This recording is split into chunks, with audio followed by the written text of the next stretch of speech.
National खबर, सब पर नजर। स्वागत है आप सभी का नेशनल खबर में और मैं प्रज्ञा झा। दिल्ली में आने वाले विधानसभा चुनावों के मद्देनजर कई रिपोर्ट्स अभी तक आप देख चुके होंगे और जब चुनाव आते हैं तो दो राजनीतिक दल ऐसे होते हैं जिनके बीच में आरोप प्रत्यारोप दोनों ही चीजें चल रही होती हैं तब तक जब तक चुनाव हैं, ठीक है।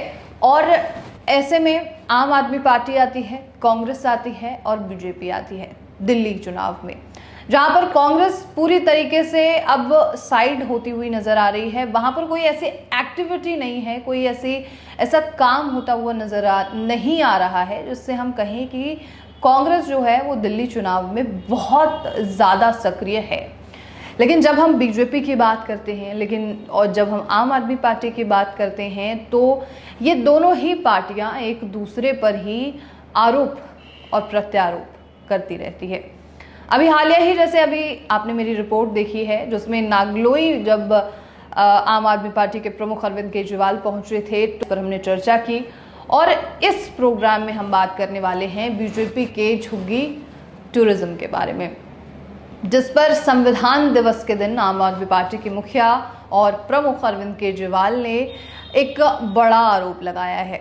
चुनाव आते ही नेता लोगों के दरवाज़ों तक पहुंचना शुरू करते हैं, उनकी सर्वे टीम्स होती हैं जो पहुंचती हैं और जनता का जो मूड है वो जानने की कोशिश करती हैं। और ऐसे में बीजेपी ने या बीजेपी के नेताओं ने ये करना शुरू किया है कि जो झुग्गियां हैं वहां जाकर रुकना शुरू किया है ताकि वोट बैंक की राजनीति की जा सके।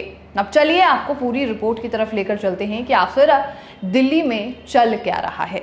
विगत दिनों आम आदमी पार्टी की स्थापना दिवस पर अरविंद केजरीवाल ने भाजपा पर जमकर निशाना साधा। उन्होंने भाजपा पर झुग्गी टूरिज्म का आरोप लगाया, जैसे अभी हमने चर्चा की, और कहा कि वो झुग्गियों को तोड़ने आएंगे। केजरीवाल ने आप सरकार की उपलब्धियां गिनाई जिसमें शिक्षा आ गया, स्वास्थ्य आ गया, बिजली आ गई, पानी आ गई, सड़कें आ गई, जो काम आम आदमी पार्टी ने कराया है। और इन्हीं सभी चीज़ों को लेकर हम पहले भी रिपोर्ट बना चुके हैं कि आम आदमी पार्टी के जो ये दावे हैं वो कितने सही हैं। वो आप रिपोर्ट्स जो हैं वो नीचे डिस्क्रिप्शन में लिंक है, वहां जाकर देखिए कि जब बस में महिलाएं ट्रैवल करती हैं तो उनका क्या कहना है, फ्री में ट्रैवल कर रही हैं। जब कूड़े के पहाड़ों के बीच दिल्ली की जनता को रहना पड़ता है तो उनका क्या कहना होता है। जब उसी जगह अलग अलग बीमारियां फैल रही होती हैं और मोहल्ला क्लिनिक में लोग जाते हैं इलाज लेने के लिए और दवाइयां जब वहां मौजूद ना हो तब लोगों का क्या कहना होता है। ये दावे आम आदमी पार्टी की तरफ से जो किए जाते हैं उसी पर यह खास रिपोर्ट बनाई गई थी और वो आप जाकर जरूर देखिए। देश में संविधान दिवस जब मनाया जा रहा था तो इसी दिन आम आदमी पार्टी की स्थापना दिवस को भी माना जाता है। इस मौके पर एक कार्यक्रम के दौरान मौजूद आम आदमी पार्टी के संस्थापक अरविंद केजरीवाल ने आपके सभी बड़े नेता और कार्यकर्ताओं को संबोधित किया। कार्यकर्ताओं को संबोधित करते हुए दिल्ली के पूर्व मुख्यमंत्री और आम आदमी पार्टी के राष्ट्रीय संयोजक अरविंद केजरीवाल ने एक बार फिर से भाजपा पर निशाना साधा है। उन्होंने कहा कि तमाम साजिशों के बावजूद सरकार ईमानदारी से भी चल सकती है, इसे हमारी पार्टी ने साबित करके दिखाया है। अरविंद केजरीवाल ने कहा कि आम आदमी पार्टी को बने हुए आज 12 साल हो गए। आज हमारी पार्टी का 13वां जन्मदिन है। आज भारत का संविधान दिवस भी है। जब भगवान को लगा कि देश का संविधान खतरे में है तो भगवान ने संविधान दिवस के दिन ही आम आदमी पार्टी को जन्म दे दिया। अब यहाँ आप ये चीज समझने की कोशिश कीजिए कि आम आदमी पार्टी प्रमुख अरविंद केजरीवाल भी कहीं ना कहीं प्रधानमंत्री नरेंद्र मोदी जैसी ही बातें कर रहे हैं।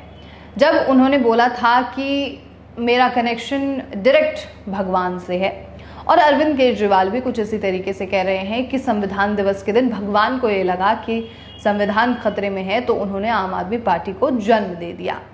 अरविंद केजरीवाल ने कहा है कि हमने इस देश को ईमानदारी से काम करने वाला मॉडल और गवर्नेंस दिया है, जिसमें आम आदमी पार्टी के बच्चों के लिए अच्छी शिक्षा और बेहतर स्वास्थ्य व्यवस्था समेत कई जन सुविधाओं का भी इंतजाम किया गया है। आम आदमी पार्टी की ओर से शुरू की गई स्कूल, अस्पताल, बिजली, पानी, सड़क की राजनीति की आज देश भर में बात की जाती है। अरविंद केजरीवाल ने भाजपा पर आरोप लगाते हुए कहा कि भाजपा नेता झुग्गी टूरिज्म करने जा रहे हैं। एक दिन झुग्गी में रहकर ये 1 साल बाद बुलडोजर लेकर गरीबों की झुग्गियां तोड़ने आ जाएंगे। अरविंद केजरीवाल ने आगे कहा कि दिल्ली में अगर आम आदमी पार्टी सरकार नहीं आई तो मेरी चिंता इस बात को लेकर है कि सरकारी स्कूलों के 18 लाख बच्चों का भविष्य क्या होगा, गरीबों को होने वाले मुफ्त इलाज का क्या होगा। दिल्ली में मुफ्त बिजली बंद हो जाएगी और 18 घंटे पावर कट रहेगी, 810 घंटे पावर कट रहेगी। अरविंद केजरीवाल ने इस दौरान अपनी पार्टी की उपलब्धियां भी गिनाई और कहा कि आम आदमी पार्टी ने सफाई कर्मियों का खास ख्याल रखा। एमसीडी में हमारी सरकार ने 8000 से ज़्यादा सफाई कर्मियों को पक्का किया है, यानी कि परमानेंट किया है, और उन्हें समय से तनख्वाह भी दी है। मैं अपने एमएलएज और पार्षद साथियों से अपील करूंगा कि वो अपने क्षेत्र के सफाई कर्मियों को अपने घर पर चाय और खाने के लिए बुलाएं। तो ये है पूरी रिपोर्ट। और सिर्फ हम बीजेपी की बात क्यों करें, हम बात कर लेते हैं आम आदमी पार्टी की भी। जैसे अभी आपने आखिरी लाइन सुनी है कि पार्षदों से इस बात का आग्रह किया गया है कि अपने घर पर जो सफाई कर्मी हैं या जो कर्मचारी हैं उन्हें बुलाएं और चाय पर बुलाएं या खाने के लिए बुलाएं। यही बात पिछले 5 सालों में या जब चुनाव आते हैं तभी क्यों आती है? इस बात पर गहन चर्चा के लिए हम आगे आपके सामने एक और रिपोर्ट रखेंगे। मोहल्ला क्लिनिक की रिपोर्ट आप देखिए, आप ट्रैवलिंग की रिपोर्ट देखिए, आप कूड़े के पहाड़ों की रिपोर्ट देखिए, आप स्कूल्स की रिपोर्ट देखिए। उसके बाद आपके मन में और कोई सवाल हो तो वो हमें ज़रूर आप बताइए। उसके बाद हम बात करने वाले हैं कि दिल्ली में लगने वाले ट्रैफिक की वजह से क्या दिक्कतें दिल्ली की जनता को हो रही हैं। ये जो कुछ चंद दिन बचे हुए हैं उसमें हम दोनों ही पार्टियों का विश्लेषण करने वाले हैं, चाहे बीजेपी हो चाहे आम आदमी पार्टी हो। उन्होंने क्या किया और क्या नहीं किया। आपकी क्या प्रतिक्रिया है ये आप हमें ज़रूर बताइएगा। और अब तक के लिए आप हमारे चैनल के साथ यूं ही जुड़े रहिए।